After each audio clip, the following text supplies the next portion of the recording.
It's Dr. Amanda with StraightSmile Solutions, StraightSmileSolutions.com, and we're going to talk about O-rings. So O-rings are these tiny rubberized little donuts that go around your bracket. And you can see we call these tie wings. Most brackets have 4 of these. We call these mini twins because they're twins. And they have a little lip, and the little rubber tie goes around the bracket, which helps to secure the wire into the slot. And the wire sitting in the slot is what moves your tooth.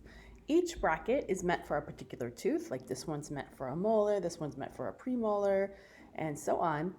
And then it'll move the tooth. There's a type of movement that's prescribed in the bracket, and when you combine the bracket with a series of wires, it helps to move the teeth exactly where it should go in terms of angulation, inclination, and everything works out just great.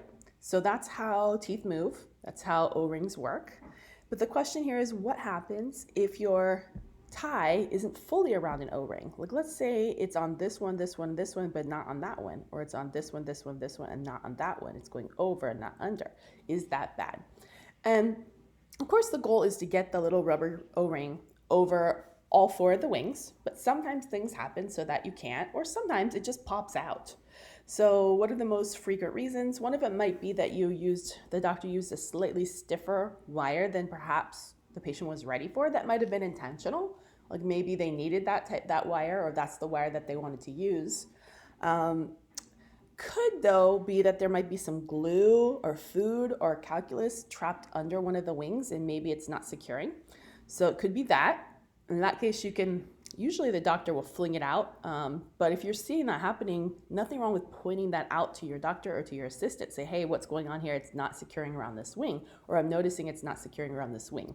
So I think it's just a conversation you want to have. Now, that being said, if you notice, I wouldn't call this an emergency at all, but if you notice that it's the tooth's moving weirdly, or that it's just not it's loose or something like that, then you definitely want to give them a call. But if it seems like it's still in there securely, you're fine. Just ask them at the next appointment. That would be my suggestion.